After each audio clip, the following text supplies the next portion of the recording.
Hey, let's keep it football. Go to college football media days. Big Ten, Indianapolis, new member. This just doesn't sound right. USC in the Big Ten. New on SportsCenter head coach Lincoln Riley on adapting to the change.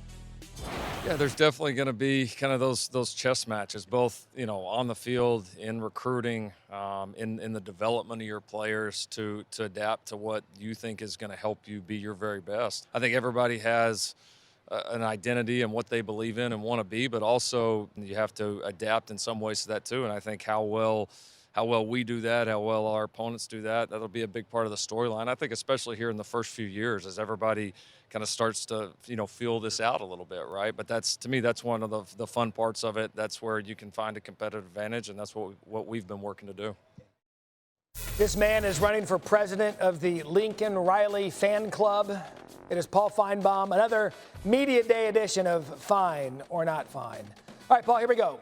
Lincoln Riley and USC making their debut in the Big Ten. Is Lincoln's future at USC fine or not fine? I don't think it's fine at all, so I'll say not fine. And a lot of people are saying, well, what about Lincoln Riley at Oklahoma? Look at all the Heisman Trophy winners. He had 2, and then he took one with him and won another one with Caleb Williams. But that doesn't make one bit of a difference in terms of trajectory, Matt. And last season was a hot mess at the end. That this team crashed and burned with the best player in college football, and I don't like the future. He went out and got another defensive coordinator from across the street, but it's still the same old problem for Lincoln Riley. He only knows one side of the ball, and I think that's going to keep them out of the playoffs and get Lincoln Riley in trouble. Another new member, Oregon, first year. Is their first year in the Big Ten fine or not fine? I'd like to come up with a word better than fine. It's fantastic. Dan Lanning is in great shape. He probably has the number 3 team in the country this year. That would make him the number 2 team in the Big Ten behind Ohio State. But he's got everything going his way out in Oregon. All right, speaking of Ohio State, the Buckeyes are absolutely loaded. So the Buckeyes versus the entire Big Ten field, fine or not fine? Fine. They're the best team.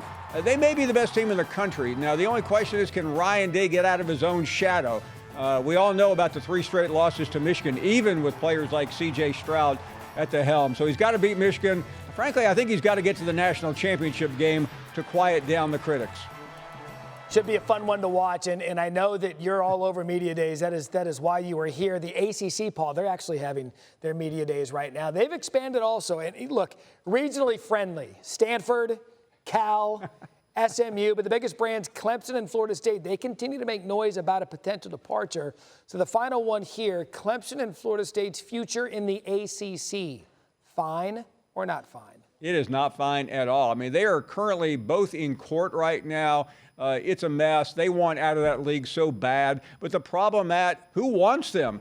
Florida State and Clemson think that the whole world is revolving around them. Well, they're not. Remember last year's issue with Florida State not even getting in the playoffs with a perfect record. Clemson has fallen badly because Dabo Swinney, quite frankly, has become arrogant and stubborn and not moving with the times. They need to get out of that league. The only problem is the only league that wants them is the Big 12, and there's not enough money to satisfy the egos of Clemson and Florida State in Texas. The one thing that is constant change in college football, that is our fine Paul Finebaum from his radio studio with books that he's never read. Paul, thank you. Give me something. Try to shake around.